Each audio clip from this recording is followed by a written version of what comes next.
चलित वर्ष मैट्रिक परीक्षा देता छात्र छात्री मान आसला बहुत बड़ खुशी खबर क्यों दिन से रिजल्ट प्रकाश पाइब एने आसला बोर्ड तरफ बड़ घोषणा तेज क्यों दिन तुम रिजल्ट प्रकाश पाइब केतबेले प्रकाश पाइब और किपर तुम मैंने सर्वप्रथम देखिपर ए विषय डिटेल्स ये वीडियो में आलोचना करवा किंतु ता पूर्व समस्त को अनुरोध जो मैंने प्रथम थर पर आम चैनल को आसता तेज चैनल को निहाती सब्सक्राइब करके पाखे बेल आइकन प्रेस कर दिंतु वीडियो को लाइक कर दिंतु जो कि यही न्यूज टी समस्त पाखु अति शीघ्र पहुँची पार देखो पूर्व सूचना आसाला बोर्ड तरफ मे शेष सप्ताह तुम रिजल्ट प्रकाश करने किंतु कौन प्रकार डेट घोषणा करानी किंतु वर्तमान जहाँ सूचना मिलूँ मे 26 तारिख दिन दिन 10टा बेले बोर्ड ऑफिस रे तुम कौन कर मैट्रिक रिजल्ट फलाफल प्रकाश कर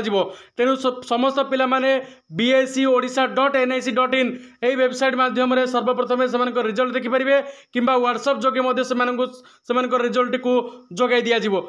जो नंबर तुम रजिस्ट्रेशन होता फॉर्म फिलअप समय से नंबर को तुम एक्टिव कर रखि दिंतु जो द्वारा कि तुमको व्हाट्सएप रे जितेबाला रिजल्ट प्रकाश पाइब से समय तुमको सूचना मिल जाव किंतु ता पूर्व समस्त को कहीदेवाई चाहे जो दिन तुम रिजल्ट प्रकाश पाइब से दिन सर्वप्रथम आम यूट्यूब चैनल माध्यम तुमको अपडेट कर दिज्व तेणु निहाती चैनल को सब्सक्राइब करके पाखे बेल आइकन को प्रेस कर दिंतु।